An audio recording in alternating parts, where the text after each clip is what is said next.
I asked the person that was living there, like, have you ever had like any weird, like spooky stuff happening? And he said, strangely enough, he does hear like doors close and different things in the house.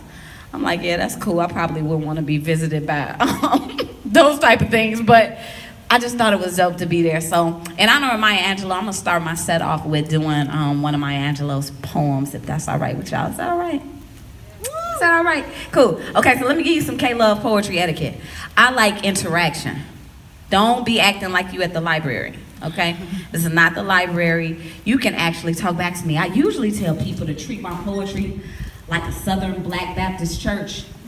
You might not have ever been to a Southern Black Baptist church, but you know what happens at the Southern Black Baptist church. So when a pastor say something that you feel or respect, you can holler back at the pastor. You say, go on, say that, wave your hands in the air, slap your neighbor, but size them up real good, because I'm not responsible for if they want to fight you after that. All I'm saying is, give me some energy back. So, let me give you some things that you can do. If I say something that you understand or you respect or you like, if I say it in a good kind of way, you can give me some snaps. Let me see how I do this. It's very important that you guys do some of these responses, or else I'm going to think I'm talking to the palm trees out here. So, if I say something you understand, give me some of these. Let me see. You are rich in these, okay? Don't be acting cheap with your snaps, all right? You're not gonna run out of them. You don't need to save them up to pay your light bill next week. Like, you've got a million quadrillion of these and you can make it rain on me. This is like money, so make sure you give this money freely. Don't be waiting on your neighbor to snap, because what hits you might not hit them. So you snap when you feel moved to snap. My favorite response is when you reach up in the air and you grab absolutely nothing and you be like, yes. Yes, let me see y'all snatch it out the air real quick. Yes, yes. If you're too cool to say yes, just snatch it out the air one time, and that lets me know I said something that you like. If you are in tune with the hip hop culture and you know what a bar is, if I say a bar, you can say bars. Somebody say bars. Bars. Yes, and if I say something so good that you want to hear it one more time, you can say rewind. Somebody say rewind. Yes, that's what I need from you guys. So give me some energy. I do this in honor of Maya Angelou, phenomenal woman. Thank you. Pretty women wonder where my secret lies. See, I'm not cute, nor am I built to suit a fashion model size. But when I start to tell them, they think I'm telling lies. I say it's in the reach of my arms, the span of my hips, the stride of my step, the curl in my lips. I'm a woman, phenomenally. Phenomenal woman, that's me. See, I walk into a room just as cool as you please. And to a man, the fellows stand or fall to their knees. And then they swarm around me like a hive of honeybees. I say, it's in the fire in my eyes, the flash in my teeth, the swing in my waist, the joy in my feet. I'm a woman, phenomenally. Phenomenal woman, that's me. Men themselves have wondered just what they see in me. I love that part. Men themselves have wondered just what they see in me. You ever date somebody, they be like, well, you know, I usually don't date. I know you don't, baby. I know you don't. Men themselves have wondered just what they see in me. They try so much, but they can't touch my inner mystery. And when I start to tell them, they say they still can't see, baby. I say, it's in the grace of my style, the ride of my breasts, the sun of my smile, the stride of my steps. I'm a woman, phenomenally. Phenomenal woman, that's me. And now you see just why my hair's not bowed. Oh, let's talk about that. Now you see just why my hair is not bowed. Some people like you better when you're insecure. We was talking about that. And now you see just why my hair is not bowed. See, I ain't got to shout, jump about, or talk real loud. And when you see me walking past, it ought to make you proud. Because I'm a woman, phenomenally. Phenomenal woman, that's me. Thank you. So I did a show in Chicago called Unapologetically Intimidating, where I kind of remixed some of my favorite artists' work. And so I said, man, if Maya Angelou wrote a poem like that in 2018, what would it sound like? And so I came up with this poem, and I was like, watch me work. Watch me work. I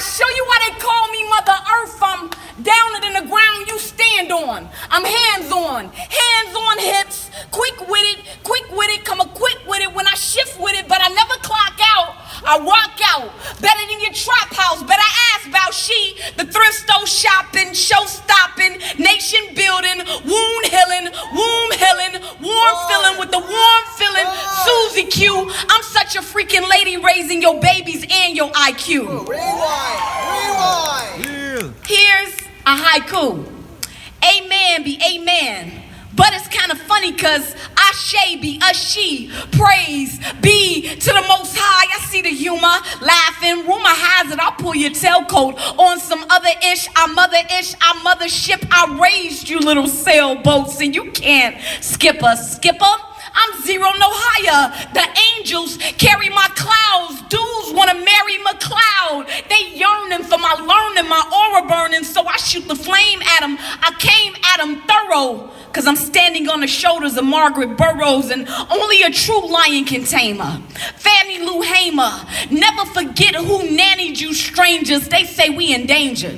Say we in danger. I say we end danger. I be that educated black woman and not be like that woman. The goddess of Gotham. I got the gods out the gutter. I got them in line with new liners by the daughters of the water. I write alkaline. I'm out the lines. Try to decipher mine. That'll be the first time you get a cipher from a line. I'm that refined fine. I said I'm that refined fine.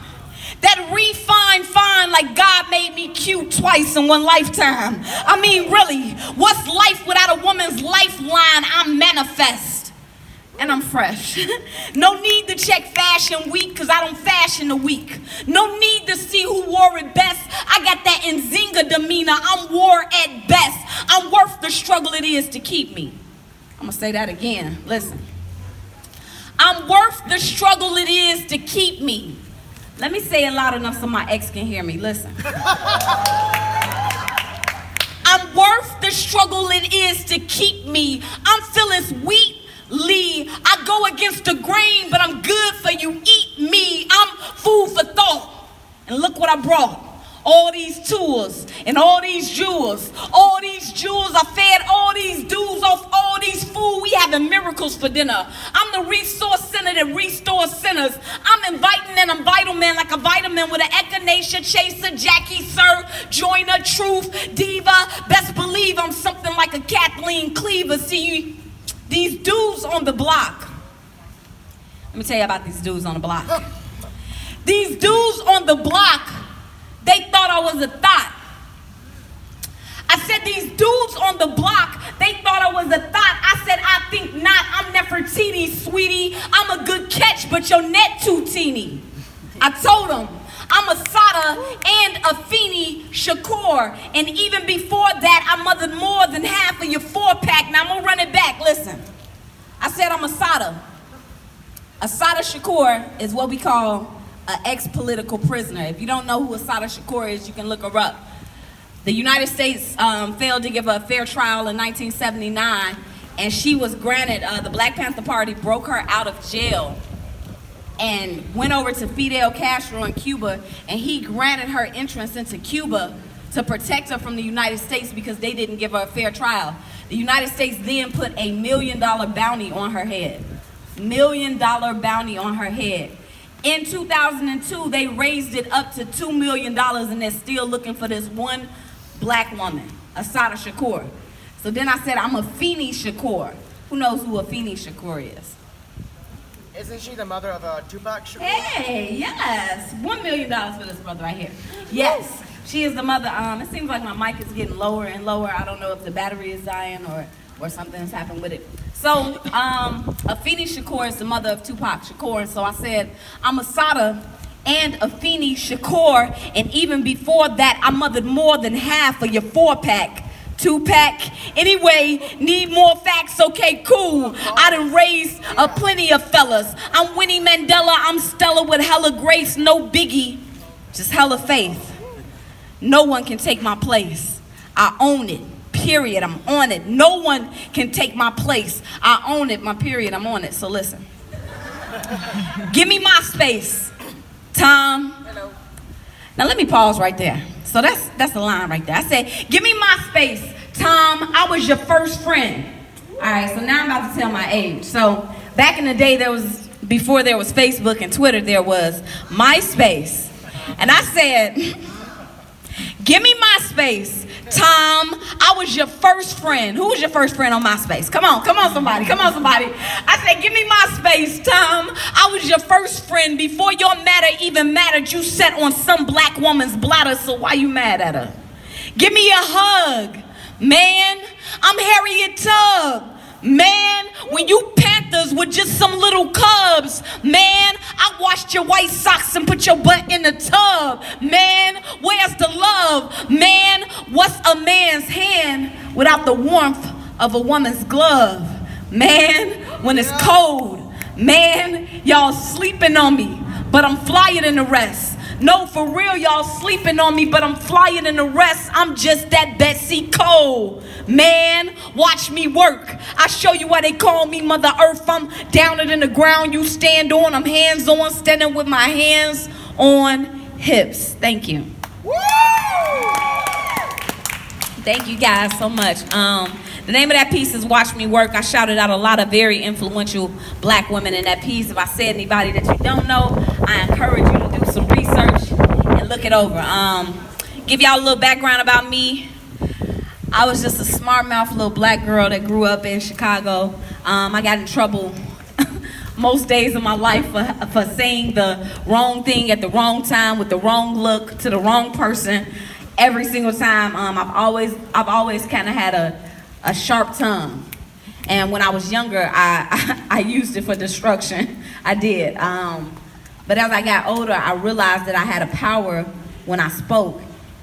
And I wanted to use that power to empower people. I didn't want to break people down with my words. My grandmother, her favorite thing to say, you in that mouth. You in that mouth. I wish she would have lived long enough to see me do something powerful with that mouth. So my life has been totally unorthodox. I grew up in a family of people who got married. That's what they did. They got married, they had families, they did it very young. I'm 36, I've never been pregnant, married, I don't have any biological children, and so my path was different. And so when I told my family that I was going to become a full-time artist, a spoken word artist, they was like, what? You're gonna do what? Like, how are you? So does this mean that you're gonna be homeless? Like, what? How are you gonna pay the bills? What are you gonna do with yourself? And I couldn't explain it to them. And so my brother called me one day and he gave me this lecture about, what are you doing with your life? Anybody ever got a call from somebody in family and got that what are you doing with your life lecture? And it's not that you don't know what you're doing. Like, you know exactly what you're doing, but they don't see purpose in it. But you know there's purpose in it. And it's unique. It ain't nothing they ever heard of before, but it's something that you feel purpose to do. And you can spend a lot of time trying to convince them to see value in what you feel like you were created to do, or you can just do it. You don't need validation. And I think that's a problem with a lot of us. We look for validation outside of ourselves, but that feeling that you get when you're doing that thing that you know you are called to do is validation enough. And once you start to believe that that's validation enough, you stop asking for permission to be different, to be you, to do what it is that you're doing. And so I had to get to the point where I stopped asking for permission. I was sitting on the phone listening to my brother just tell me about how things I was doing weren't valid. And I was like, why am I trying to explain this to him? So I wrote this poem called Greatness. And this is the poem. This was my response to what my brother had to say about what am I doing with my life and all of those other things. And I hope this empowers somebody in here to step out on your greatness. Some of you got greatness on the inside of you and you are hiding from it because you don't think your parents are going to accept it, or your friends aren't doing that, or your husband, spouse, boyfriend, girlfriend doesn't see value in it. I want to encourage you today to do it anyway. It'll change your life. Greatness used to haunt me. Greatness used to haunt me. I used to be so much of a coward, my own power used to punk me. I always had a relationship with God, but some forms of religion only seem to keep me convicted. I always had respect for my peers, but their opinions only seem to keep me restricted like crank callers. And if self-doubt was some clout and money was some guilt, I would have been a well-known baller, a ball of confusion, confusing who they saw me as with who I was becoming. I could always see everything that I could be, but all they could see was everything that I wasn't. Might as well have locked me in a pen. They put a lock on my pen. They saw I had a gift and automatically tried to box me in with the label. But I told them, I ain't nobody's maid or Mabel. I'm more like a model, and I'm gonna run my runway my way starting today. I'm finding and redefining my God. I'm getting into my odd. Even when the odds are against me, can't be fenced in. I'm okay with not fitting in, because you can't be outstanding when you're too afraid to stand out. I'm cut from a different cloth God quit making when he put my brand out. A whole nother fabric. I'm wreaking havoc on these haters, finally doing me like a habitual masturbator. And I'm coming. Full circle. My crown chakra, royal purple. I'm a queen securing my queendom, securing my queendom. A goddess who always had it but just got it. I finally know who God is. So it's like I'm capturing my capabilities. Like the ability to move the souls of foes who swear to God they ain't feeling me. I've been through 12 car crashes, no scratches, no scars. I die hard, ain't no killing me. Not my will. It be the most high, so I don't live like most lives. And you got to be okay with not living like most people. I don't live like most lives. Can't see my vision if you got closed eyes. I'm purpose driven. So me quitting, you can hang that up like a clothesline. I'm on mine. I'm gaining ground like I just closed on some property. I'm prospering. Don't even call me K-Love. Call me prosperous, a profiting prophetess, and my growth be my gross income. I'm coming into my own. I'm enlarging my territory. And since the land's mine, I treat them naysayers like landmines. I blow up every time I cross one. Lost ones, hoping to see me fall like Niagara, but I go hard like Viagra. I got a little soul in my swagger, so I'm stepping to new levels like I got stilts in my stilettos. Let's go. I used to be afraid of greatness, but now I'm stalking it. There's a difference between speaking in faith and talking slick, running from it and walking in it. So let's talk about running from it and walking in it. People tell you all the time to chase your dreams. How many people have heard somebody say, chase your dreams? You should be chasing your dreams. And so I got to thinking about it, and I thought about the visualization of chasing your dreams. When you're chasing your dreams, it kind of look like what just happened right there. You're running behind something, right? But if you're chasing something, that means that it's going the opposite direction of you. It's going away from you. And you're running after it. Do you know how tired and out of breath you look chasing after something that's going the opposite direction? Yep. And that's what people are telling you to do. I want to propose walking in your calling or your purpose. When you are walking in your calling or your purpose, and let me explain what that is for some people who might not understand. See, your calling is that thing that you've always done and it's natural to you and it feels right. It's literally like breathing to you. That's how you know you found your calling. When you're doing something that feels like breathing to you, you ain't got to work hard at it. You ain't got to put no extra effort into it. It's just natural. It just comes from you. When you're walking in your calling, you get to look confident. You get to walk with some authority. If you're a woman, you get to throw that thing a little bit when you walking. Now, if you running, you can't really throw it like you want to throw it if you running. But when you walking in your call, you got authority in it. So I want to encourage you, instead of chasing a dream, sit with yourself long enough to find out what is that thing that's in you that you've always done and it's like breathing to you. Pursue that. Find a way to make sure that the classes that you're taking here in college line up with your calling or your purpose, or else you're going to end up, I've seen it a million times, and not to discredit any colleges, people get degrees in things that they don't want to do. They work all that time, they spend all those hours to get a job doing something totally different because you hated what you went to school for. Don't let that be you. Spend some time alone, figure out what is your calling. And if you've decided that your calling and what you're pursuing in school does not line up with each other, you need to sit down and figure it out. How can we marry these two so that you can do that? There's a difference between speaking in faith and talking slick, running from it and walking in it, and well, I can't turn back. Can't turn my back. I'm taking my turn back. Once I was unequipped for the battle. Now I'm strapped like sandals, grabbing life by the handles, and I can handle it. I got a pocket full of hope and a purse full of purpose to gamble with, and I'm feeling lucky tonight. I'm loving my life, living my dreams, so you could either dream with me or sit on the sidelines and watch it. Let me tell y'all about waking up every day doing what you feel like you were purposed to do. It's an amazing feeling. And if I don't get to do this another day, I get to tell my children that I had enough faith to do what I actually believe I was supposed to be doing while I was here. This is a dream to me. The fact that I'm standing in front of you right now, people ask me this is a dream to me. I never imagined this kind of life for myself. But I had enough faith to do it. Guess who did imagine it? My mother imagined it. My daddy imagined it. My brother imagined it. My grandmother imagined it. They all wanted to do things in entertainment and art. But they didn't have enough faith to step out on a path to try to do it. So instead, they did the traditional thing for the people in the family. They did whatever everybody else did. It's a dream to live in your purpose. It's a dream to walk in your calling. I want to encourage you guys to do that. And now I can't turn back. I'm taking my turn back. Once I was unequipped for the battle.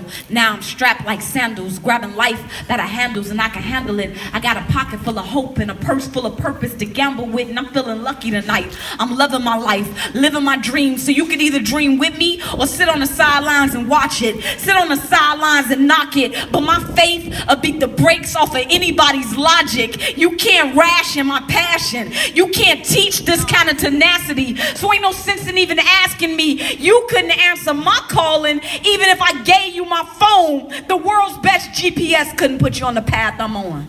So while you stand second guessing, I go different directions because I was given different directions. I could feel it in my midsection. I was flirting with my purpose and messed around and got pregnant with perfection. Pregnant with progression. Peep the progress. Never interrupt God while birth is in the process. God planted this gift in me. So yep, I'm gonna reap the harvest. Hindrances be trying to hold me back like a harness, but I got heart. And they say the hardest muscle. So with a name like K-Love, you could bet I got the hardest hustle. They couldn't stop my flow, even if they locked my jaw with the hardest muzzle. I break free like cars with no pads. Me, God, and my notepad, and I'm writing the vision. Let me tell you how powerful writing the vision is. Those things that you want to see happen in your life. I am a firm believer in affirmations. So I get these 3x5 note cards. And the strange thing about it is I write these note cards when I'm not feeling good. Like when I'm uninspired. I pull out these note cards, and for every negative emotion I have, I write the opposite of that emotion on the card. So if I'm feeling sad, I write, I am happy. If I feel ugly, I write, I am beautiful. If I'm worried about money, I write, I attract money effortlessly. And I'll go through this whole pack of note cards because it's so important to speak over yourself, to write. Your words have power. Your words have power. Your words have power. Your words have power. They say the most powerful tool when teaching is repetition. They say the most powerful tool when teaching is repetition. They say the most powerful tool when teaching is repetition. You know, they say the most powerful tool when teaching is repetition. Your words have power. So I'm writing the vision and making it clear. I speak life over my life, and I spit death to kill fear. Only room for building here. Like the Sears Tower, I'm tapping into serious power, and it's only just begun. I wake up every day and ask myself, how could I not be great when I was created by the greatest one? Never be afraid of your greatness. Thank you.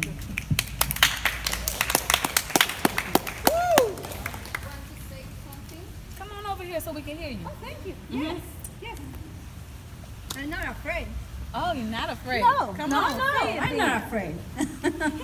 I'm gonna share some of the